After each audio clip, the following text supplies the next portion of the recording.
At the other end of the scale, in terms of awareness, I could tell you, nothing pulled me up as short as this one reference that you mentioned, an ad to Phillips Commission that London gave a hand-wringing addition, it seemed to me, to original commission, which said, "You are to endeavour by every means to open an interview with the natives and to conciliate their affections, enjoining all our subjects to live in amity and kindness with them."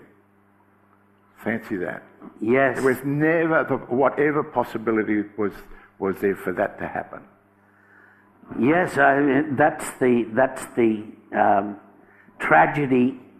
Not only was there frequent malice between both sides, but there was also, one of the problems was that our dream of society and of what wealth was, and of what our European dreaming, if you want to use that phrase, collided with theirs. For example, there were once 40,000 Scots on the Isle of Skye. Suddenly the kelp gathering industry collapsed.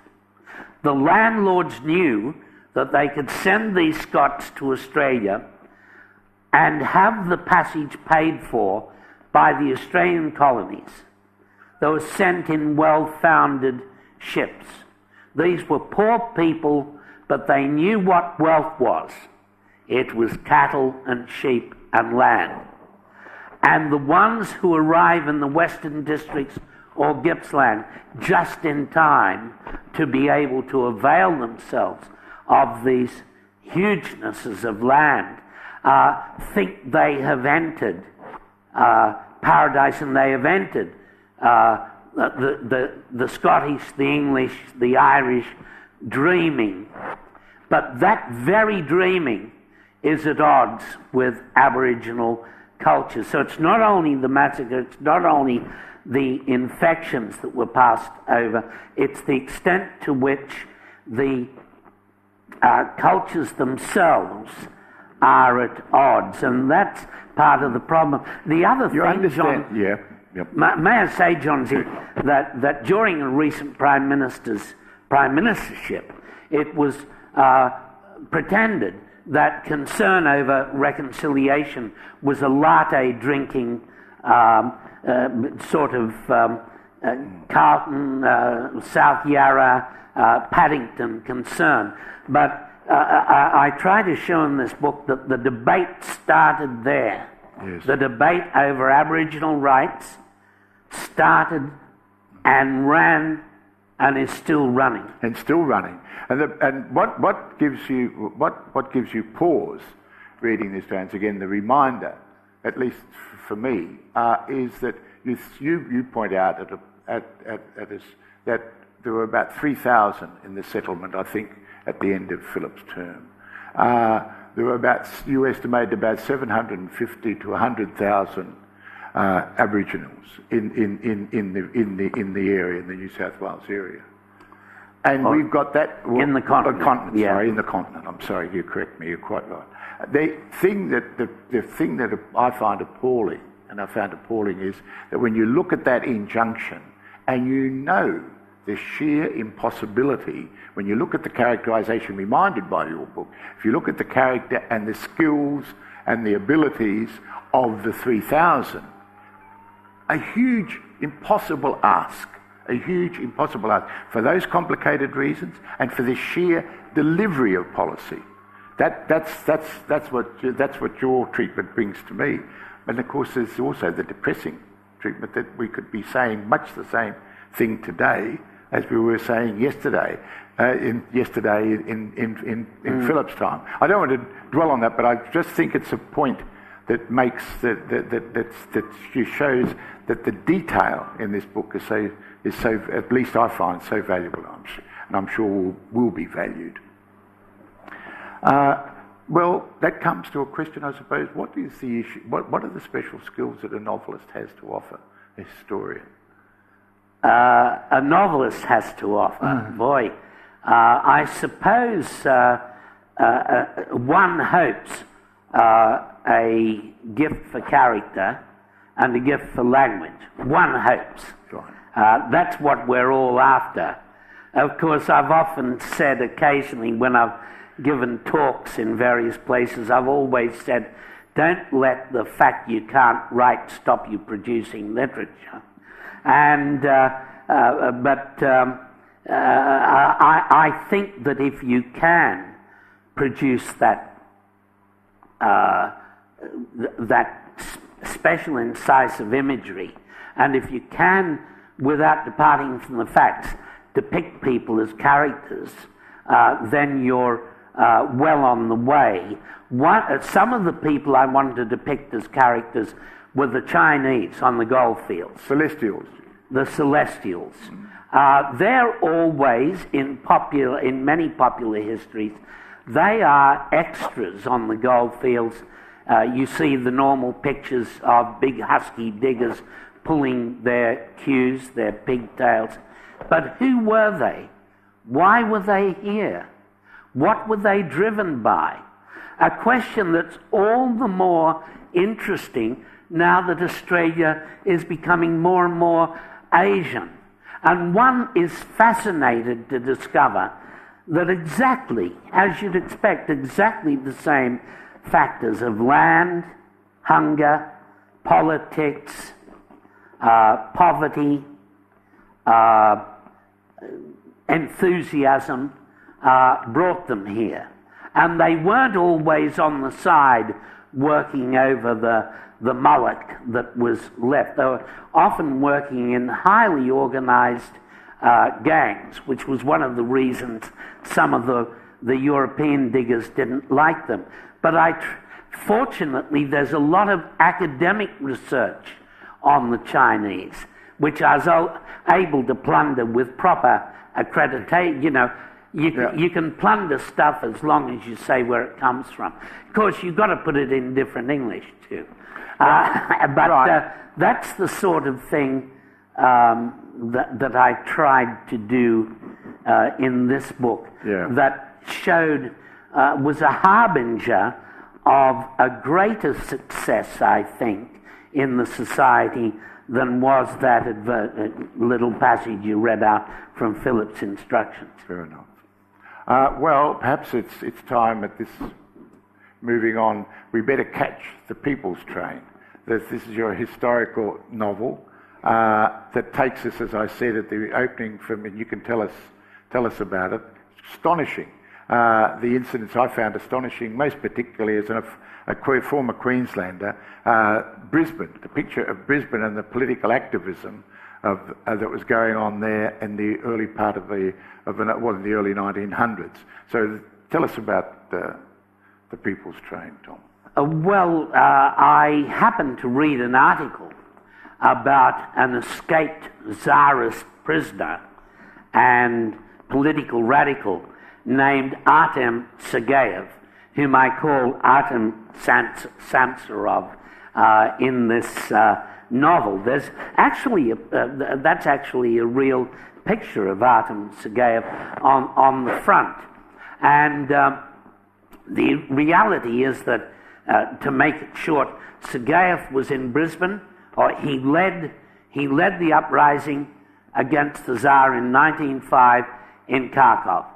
He then was imprisoned, sent to Siberia, a long, long march from Perm under the Urals. He escaped a long and complicated and I hope very exciting escape. He came via Brisbane to Australia with his friend Suvorov and settled in Brisbane, where they became immediately involved in trade union business and became immediately under suspicion, of course, from the Queensland police. So again, it's that periphery of history, that salient character, rather than the upfront character. I feel in a novel that it's always better to tell a story of a character observing on the side than of the emperor or the empress. Mind you, Artem Sergeyev, the real figure, went back to Russia after many adventures in Queensland, became a member of the Central Committee, fought through the Civil War, was killed in an experimental train wreck with a number of Australians whom he'd attracted to Russia in 1921. His infant son, the infant son of the man from Brisbane, was adopted by Stalin and died earlier this year as a former lieutenant general in the Red Army. And so Georgie, I can't resist these obscure connections and the idea that there were only, as I keep on saying, there are only 2 degrees of separation between Stalin's Kremlin and Joe Jelly Peterson was just impossible not to. But again, it's a story of the Russian perception of Australia, and then through a silver miner from Broken Hill named Paddy Dykes, an Australian perception of Russia at the time of the revolution. At that stage of history, there was a lot of talk about Australia being a working man's paradise, and even a working woman's paradise. Russian intellectuals said as much. And early in his stay in Brisbane, both in the book and in reality, Archam writes an article which he calls The Lucky Country, in which he explains why Australia isn't the utopia that Russian intellectuals expect. One of his reasons is we don't have enough class consciousness. Another is we're too easily bought off by an extra couple of bob in our kick. Yeah. Another one is we don't carry rifles when we go on strike, and so on. But that's what we try to do. I try to do. Listening to this, absolutely demonstrates my point that I'm going to make now, is that this is an intensely political novel. It is engaging on a human level and a detail level, but it does not squib politics. And we have surprisingly, in my view, we have surprisingly rare, few and far between political novels. I think there are not enough of them. But when we do, very often the difficulty is that they're examinations of motivation or whatever, but they're not necessarily fronting up to the process of politics. This book, I assure you, from what you can hear, fronts up to the process of politics, and it's all the more engaging and informative, I think, for that. But should not be surprising, because you've never been reluctant to take a political stand yourself. I know this very well. You'll notice that there's a few lapses here in this conversation where I'm called Johnsy. He introduced me as Brian Johns, but you'll obviously see that we go back a fair way. And one way we go back is at one point of where we paths crossed was in 1972, when I was a political correspondent at that stage for the Sydney Morning Herald, a conservative paper at that time, probably no more loved by the Labor Party of the day than it is now. And but anyhow, here was the great Whitlam launch, and Tom was on the platform with a number of other notable Australians supporting the Whitlam campaign magnificently, which was a magnificent campaign, and it was, as we know, historic because it was so successful. Anyhow, the launch went supremely well, and the people adjourned to the Workers' Club, and Tom was in a group, and someone from one of the hard men of the New South Wales right looked at me and thought, oh, well, you're here.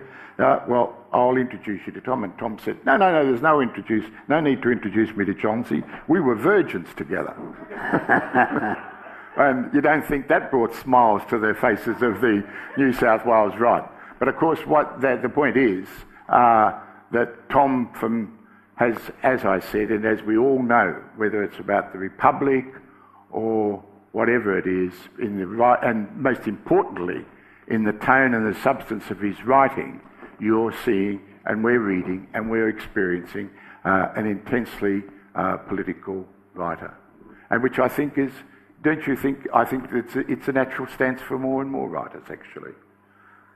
Well, to be human is to be political. And as many fine, in particular, many fine women novelists show, there is politics even in individual relationships. We blokes trying to hide our inner flaws behind a great charade of history, great movement and colour. We know that too. That to be human is to be political as well as to be many other things as well. Of course, one of your famous positions was on the Republic, which is there's not a lot of noise being made about the Republic now. Why do you think that is? Well, first, of course, the economic meltdown. Archam dreamt of the destruction of capitalism, but he would never have believed that capitalists could themselves do such a job on capitalism. And then there's, in the years when mandatory detention was in operation, I thought there's no sense in having a republic where you got mandatory detention. But I really felt that the Australian imagination, and I don't know why, but I know it in my blood and in my water, if you like, that the Australian imagination will be liberated by becoming a republic. And even in history, I was talking this morning, heavy name dropping, but I knew Ted Kennedy, God rest his soul, over a number of issues. But one of the issues he was interested in was an Irish convict, Thomas Francis Marr, transported to Tasmania for treason, escaped in the early 1850s, went to the US, became a notable Democrat, newspaper man, lawyer, raised a brigade of the Union Army, was killed by vigilantes at about the age of 46, 47 as acting governor of Montana. But Ted Kennedy had to learn Marr's speech when Marr was condemned to death for treason in Ireland. He had to learn Marr's speech to recite on a St. Patrick's night in Boston or wherever. And it was interesting to me that Ted Kennedy knew about Marr, and Marr's not in our history. No. Smith O'Brien, one of the most notable parliamentarians of the 19th century, is not in our history. He is often derisorily, his hut in Port Arthur is often derisorily pointed out as if he were an Irish drunk who ran amok with a scythe. And so when our history stops being so loyalist, so exclusively loyalist, there are great and interesting loyalists to the Crown, like the later Sir Henry Putts. But when that becomes our exclusive impress of Australian history, that being associated with the idea that it's all upwards and onwards. We're not stumbling towards the light. We're going straight from brave settlers to Bradman's batting average without hesitating. I feel these are the issues that these are some of the issues that made me think of republicanism. But it is true there are more crucial issues. The monarchy in Australia seems to me to be dying of its weight, in that there aren't pictures of the Queen in Australian embassies. We don't have to take oaths to the Queen, and that's dishonest. Either she's our head of state or she's not. And if she's our head of state, we ought to be taking oaths. Well, listen to that, the vigour.